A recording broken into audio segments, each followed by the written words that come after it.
Welcome to Eklavya study point and I am Sachin. और आज की इस वीडियो में हम सभी क्लास 12th होम साइंस के वेरी इंपॉर्टेंट क्वेश्चन आंसर्स देखेंगे थ्रू प्रैक्टिस पेपर।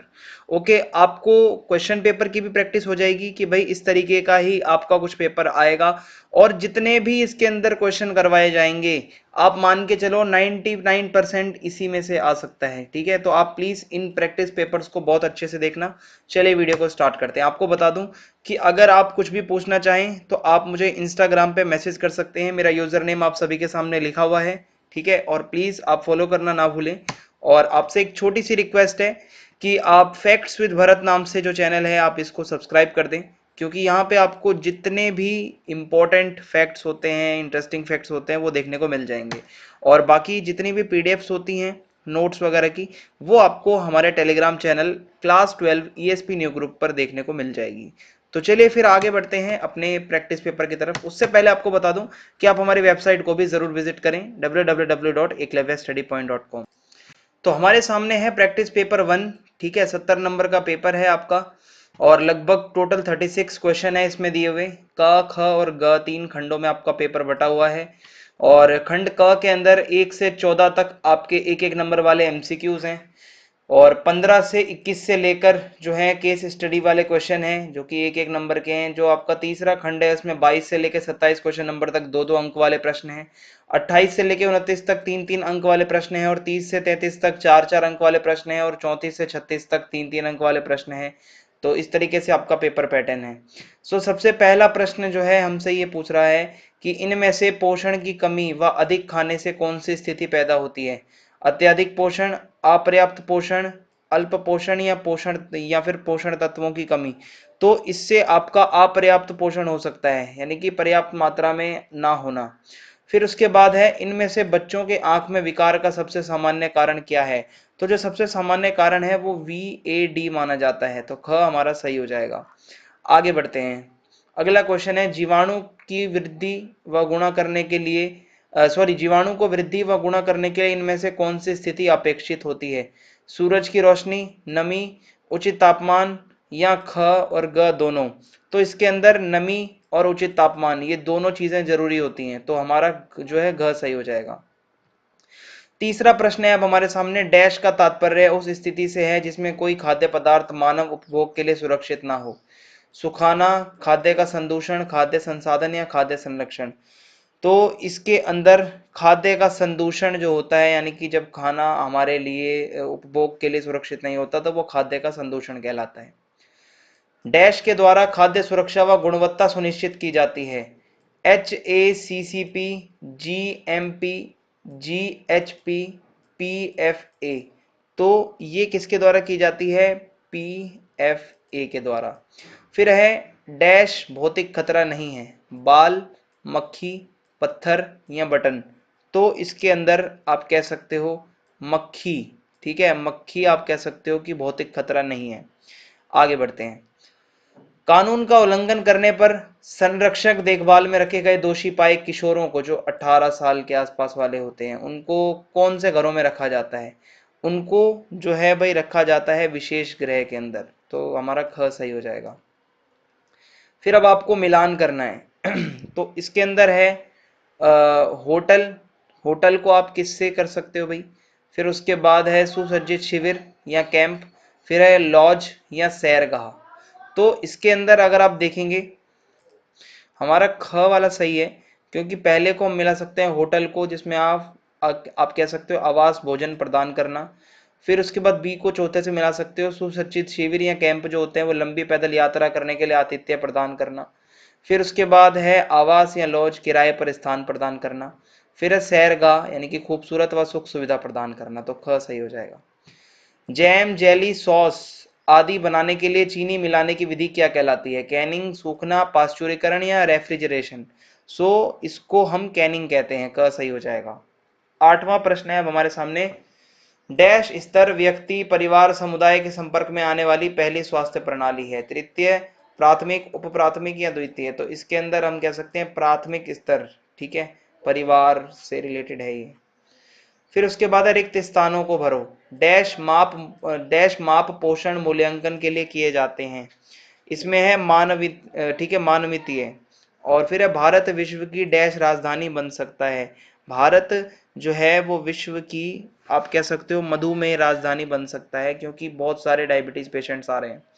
फिर उसके बाद अगला क्वेश्चन है डैश एक नया और नव प्रवर्तक उद्यम उत्पाद या सेवा स्थापित करना, यानी कि एंटरप्रेन्योरशिप जो होती है, उद्यमिता। ठीक है, आप कुछ नया काम वगैरह स्टार्ट कर रहे हो तो वो इसमें आएगा। फिर 11वां है कला को पहचानिए तथा बताइए ये किस राज्य में चलती है। तो ये पहला वाला जो फोटो है भाई, ये कर्नाटक की चन्नपटन की मूर्तियां हैं। और अथवा में करके जो एक और दिया हुआ है, ये महाराष्ट्र की वारली चित्रकला है। ठीक है, फिर उसके बाद है 12वां प्रश्न हमारे सामने। इसमें यह पूछा गया है पानी की बोतल पर पाए जाने वाले मानकीकरण चिन्ह को बनाइए। ठीक है, आईएसआई का चिन्ह बनाना है आपको, तो आप बना सकते हैं भाई कि ये एक तो कुछ एक ऐसा बॉक्स होता है इसके अंदर। ठीक है, फिर यहाँ पे एक ऐसा इस तरीके से एस बना होता है। ठीक है, इस तरीके से जाता है। फिर एक ऊपर से डंडा ऐसे आएगा। ठीक है, और ये वाला भी जो है थोड़ा सा यूं मुड़ा हुआ होता है, और उसके बाद एक ऐसे होता है, तो कुछ इस तरीके से दिखता है वो, तो आपको ये बना के दिखाना है। 13वां प्रश्न है अब हमारे सामने, बच्चों के लिए एसओएस बाल गांव में रहने के 2 लाभ बताइए। तो इससे क्या होता है, 10 से 15 साल के जो बच्चों की देखरेख के लिए एक माँ होती है वहां पे, वह एक मतलब पारिवारिक वातावरण में बच्चे बड़े होते हैं और एक स्वतंत्र रूप से वयस्क बनते हैं। 14वां प्रश्न, तुम्हारी बहन अपने 3 वर्षीय बेटे को मोंटेसरी स्कूल में भेजना चाहती है, इस स्कूल का चुनाव करने के 2 कारण बताओ। तो एक तो भाई क्या होता है कि मतलब आप कह सकते हो कि खेल खेल में यहाँ पे आप मतलब सीखते हो। ठीक है, जब यहाँ पे जाते हो खेल खेल में सिखाया जाता है, और बाल केंद्रित ये अधिगम होता है। रीना अपनी 2 वर्षीय बेटी को क्रेच में भेजना चाहती है, एक अच्छे क्रेच का चुनाव करने के लिए आप उससे कौन सी सुविधाएं बताएंगे। एक तो सुरक्षित वातावरण हो, स्वच्छ वातावरण हो, बच्चों की मदद करने के लिए बहुत ट्रेंड वहां पे लोग हों। ठीक है, बच्चों को खाना खिलाने की सुविधा हो, प्राथमिक चिकित्सा वहां पे अवेलेबल हो। अब केस स्टडी वाला प्रश्न है, इसको मैं स्किप कर रहा हूं, आप देख सकते हो। ठीक है, आप इस पैराग्राफ को पढ़ के इसके जो आधारित प्रश्न है उस पर आप बता सकते हो। हम सीधा आगे चलते हैं। ठीक है, और ये भी आपके केस स्टडी वाले ही प्रश्न हैं। आगे बढ़ते हैं। खंड ग जो है अब हमारा, इसको देखते हैं क्या है। पोषण औषध क्या है, इसके 2 उदाहरण दीजिए। पोषण औषध क्या होता है, ठीक है, इसके 2 उदाहरण में बताने। पोषण औषध वो पदार्थ होते हैं जो मानव स्वास्थ्य के लिए बहुत ही फायदेमंद होते हैं, और ये प्राकृतिक खाद्य पदार्थों के भाग हो सकते हैं या फिर ऐसे मतलब निर्मित उत्पाद हो सकते हैं जिनसे हमारे स्वास्थ्य को लाभ होता हो। ठीक है, उदाहरण के लिए प्रबलीकृत दूध उत्पाद, आहारीय पूरक यानी कि सप्लीमेंट्स वगैरह। फिर अब पादप रसायन क्या है, इसके 2 उदाहरण बताओ। पादप रसायन का मतलब है, देखो ये मतलब क्या होता है कि ये खाद्य पदार्थों में पाए जाने वाले ऐसे अवयव होते हैं जिनकी मानव शरीर में क्रियात्मक जैविक क्रियाशीलता होती है और स्वास्थ्य को ये लोग प्रभावित करते हैं, ये चीजें जैसे बीटा कैरोटीन, फ्लोवोनॉइड वगैरह इसमें आ जाएगा। 23वां प्रश्न, हमारे देश में चलने वाली कोई 4 पोषण संबंधी कार्यक्रम की सूची बनाओ। हमारे देश में एक तो एकीकृत बाल विकास सेवाएं चलती हैं, पोषणहीनता नियंत्रण कार्यक्रम चलता है, भोजन सुरक्षा कार्यक्रम चलता है, आहार पूरक कार्यक्रम चलता है। ठीक है, फिर 24वां प्रश्न है हमारे सामने, 4 प्रकार के बाजार विभाजन के बारे में लिखो। तो एक तो है भाई जनांकीय विभाजीकरण, भौगोलिक विभाजीकरण, मनोवृत्ति परक विभाजीकरण और व्यवहारगत विभाजीकरण। तो ये हम इसको बांट सकते हैं 4 भाग में। फिर है उत्तम व्यापार के लिए कोई 4 आप मतलब बातें बताइए। भाई एक तो व्यापार सही होना चाहिए, सही जगह पर, सही टाइम पे और सही मात्रा का होना चाहिए। फिर 25वां प्रश्न है अब हमारे सामने, जन पोषण स्वास्थ्य से क्या तात्पर्य है। जन पोषण स्वास्थ्य का मतलब ये क्या है भाई, पढ़ाई का ऐसा क्षेत्र है जिसमें पोषण संबंधी बीमारियों और समस्याओं से कैसे निपटना है, ठीक है, और कैसे अच्छे स्वास्थ्य को बढ़ावा देना है, इसका प्रयास किया जाता है। भारत कुपोषण का दोहरा भाग भारत जो है कुपोषण का दोहरा भार उठा रहा है। आपको पता ही है कि यहाँ पे बहुत ज्यादा आप कह सकते हो कि कुपोषण पाया जाता है। फिर आपका 26वां प्रश्न है, फैशन डिजाइनर और फैशन व्यापारी में कौन से ज्ञान और कौशल होने चाहिए, क्या स्किल्स होनी चाहिए। तो एक तो भाई उनको पूर्वानुमान होना चाहिए कि मतलब किसी भी चीज का वो अनुमान लगा लें फैशन में, और विश्लेषण एनालाइज करने की उनकी योग्यता होनी चाहिए, संप्रेक्षण योग्यता होनी चाहिए, उनमें कम्युनिकेशन स्किल्स होनी चाहिए। 27वां है, रोगी को भोजन देने के लिए कौन से 2 तरीके हैं। एक तो नली द्वारा भोजन दिया जा सकता है और एक अंतःशिरा द्वारा भोजन दिया जा सकता है, ये आपको पता ही होगा। 28वां प्रश्न है, प्रारंभिक बाल्यावस्था देखभाल और शिक्षा में विद्यालय पूर्व केंद्र का क्या महत्व है। प्रारंभिक बाल्यावस्था देखभाल और शिक्षा का बहुत महत्व होता है भाई। बाल केंद्रित अधिगम होता है, ये खेल के द्वारा सिखाया जाता है, दूसरों की संगति में बच्चा जल्दी सीखता है, बच्चा स्वतंत्र रूप से भोजन करना सीखता है, अन्य बच्चों के साथ भी बच्चा खुश रहता है। फिर 29वां प्रश्न है, बेटी बचाओ बेटी पढ़ाओ योजना कौन से वर्ष शुरू की गई थी? इसके दो आपको उद्देश्य बताने हैं भाई। 2015 में स्टार्ट हुई थी ये, ठीक है, 22 जनवरी को। इसमें ये होता है कि लिंग आधारित भेदभाव बिल्कुल भी ना हो, बच्चों को खासकर बालिकाओं को पढ़ाई में और मतलब भागीदारी मिले और उनकी सुरक्षा हो, ये इसमें बताया गया है। फिर है सुकार्यकी से आप क्या समझते हो? ठीक है, इसकी हमारे दैनिक जीवन में क्या जरूरत है? देखो, सुकार्यकी क्या है कि मनुष्य तथा उसके द्वारा उपयोग किए जाने वाले जो उपकरण होते हैं या जो मशीनें होती हैं उसके बीच का रिलेशन होता है सुकार्यकी। और इससे क्या होता है कि भाई आप अगर मतलब प्रोडक्टिविटी बढ़ाना चाहते हो या आप जो आप उपकरण यूज कर रहे हो उसको ज्यादा प्रभावी रूप से काम करना चाहते हो, उससे आरामदायक काम करना चाहते हो, तो सुकार्यकी को आपको समझने की जरूरत पड़ती है। 30वां प्रश्न है अब हमारे सामने, बच्चों के संवेदनशील होने के क्या कारण है? हमारे देश के बच्चों के लिए चल रही कोई दो योजनाओं के बारे में बताओ। तो देखो भाई, बच्चों के संवेदनशील होने के कई कारण होते हैं, ठीक है। बच्चों की भोजन, आवास, स्वास्थ्य देखभाल, प्रेम, पालन और प्रोत्साहन की आवश्यकताओं को समग्र रूप से पूरा किया जाने पर बच्चे के ऊपर प्रतिकूल प्रभाव पड़ता है, नहीं तो बच्चे संवेदनशील हो सकते हैं। तो एक तो SOS बाल गांव नाम से, ठीक है, एक तो ये वाली योजना चल रही है, और एक बाल गृह जो चल रहे हैं, मतलब यानी कि सरकार द्वारा 3 से 18 वर्ष के बच्चों के लिए चलाए जाते हैं, ठीक है। ये हो जाएगा। फिर उसके बाद अगला प्रश्न है, अजय एक होटल में प्रमुख कार्यालय प्रबंधक के रूप में चुना गया है। प्रमुख कार्यालय में विविध कार्मिकों के पदनाम और कर्तव्यों के बारे में बताओ। देखो, प्रमुख कार्यालय के अंदर एक तो प्रमुख कार्यालय प्रबंधक होता है, फिर प्रमुख कार्यालय पर्यवेक्षक होता है, प्रमुख कार्यालय कोषाध्यक्ष होता है, दूरभाष प्रचालक होता है, सहायक प्रबंधक होता है, लॉबी प्रबंधक होता है, स्वागत करने वाला होता है, बेल कप्तान होता है या फिर बेल बॉय भी होता है, और दरबान भी होता है जो कि स्वागत वगैरह करता है, ठीक है। ये हो जाएगा।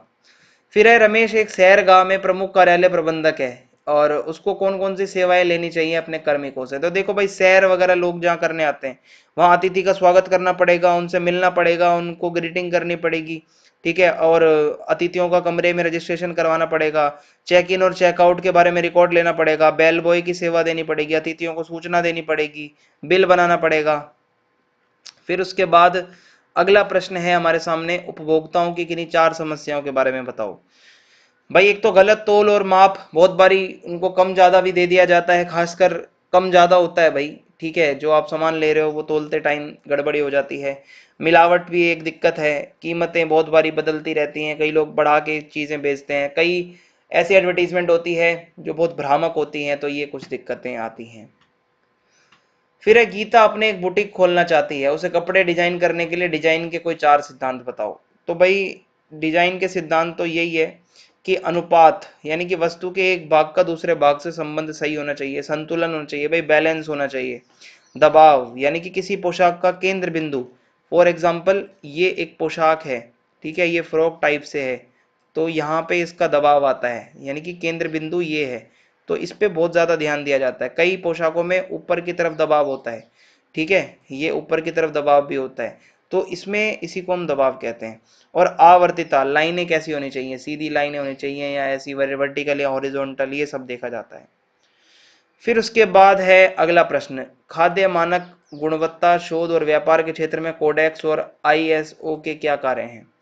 तो देखो, कोडेक्स का काम क्या होता है, ये एक अंतर सरकारी और अंतरराष्ट्रीय खाद्य मानक संस्था है, ये उपभोक्ताओं के स्वास्थ्य की सुरक्षा के लिए मानक बनाती है, और इस संस्था के द्वारा कई नियम वगैरह भी मतलब बनाए गए हैं भाई।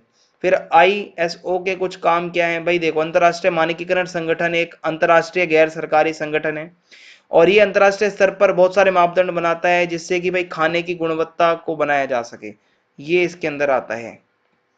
और आगे बढ़ते हैं अब हम, अगला प्रश्न है हमारे सामने जो कि है प्रश्न नंबर 35, सॉरी 35 तो हमने कर लिया है, 34 कर लिया है, 35वां देखते हैं।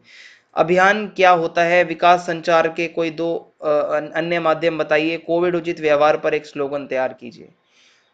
इसमें क्या है कि भाई अभियान यानी कि बैठकों लेखों में लिखित सामग्री के वितरण या प्रदर्शनी द्वारा किसी विशेष उद्देश्य के लिए प्रयास करना अभियान कहलाता है। ठीक है। और इसके अलावा विकास संचार के कुछ साधन है, रेडियो, टेलीविजन, संचार के साधन यानी कि जिससे आप अपने मैसेजेस पहुंचा रहे हो एक जगह से दूसरी जगह। प्रिंट मीडिया में किताब है, न्यूज़पेपर, मैगजीन है। ठीक है। और एक स्लोगन अगर मैं आपको बताऊं तो वो आप लिख सकते हो, बड़े बुजुर्गों का रखें ख्याल, तोड़े हम कोरोना का जाल, तीसरे चरण में रहें सतर्क, रोके वायरस की यह चाल। सो ये वाला आप स्लोगन रख सकते हो। फिर है रेड रिबन एक्सप्रेस अभियान क्या है, मैंने आपको ऊपर वाला करवा दिया, आप इसको स्किप कर सकते हो। 36वें प्रश्न की तरफ चलते हैं हम सीधा। वस्त्रों की देखरेख और रखरखाव के लिए प्रयोग में आने वाले विभिन्न उपकरण कौन से हैं? तो एक तो धुलाई के उपकरण होते हैं, एक तो ऐसी मशीन होती है जो पूरी तरीके से स्वचालित होती है, ऑटोमेटिक होती है। एक ऐसी मशीन होती है जो आधी ऑटोमेटिक और आधी आपको यूज करनी पड़ती है। और एक ऐसी मशीन होती है जो पूरी तरीके से आपको हस्तचलित होती है, आपको हाथों से ही काम ज्यादातर करना पड़ता है। सुखाने के भी उपकरण होते हैं भाई, ड्रायर होते हैं। ठीक है। कपड़ों को सुखाने के लिए इस्त्री करने के उपकरण होते हैं, उसको प्रेस किया जाता है कपड़ों को। सो ये जितने भी प्रश्न मैंने आपको करवाए हैं ना, ये मोस्ट इंपॉर्टेंट है। आगे आपको 2-3 और प्रैक्टिस पेपर करवाऊंगा, यहीं से आपके इंपॉर्टेंट क्वेश्चन आंसर्स कवर हो जाएंगे। अगर आपको वीडियो पसंद आई हो तो आप चैनल को सब्सक्राइब कर दें। जय हिंद, जय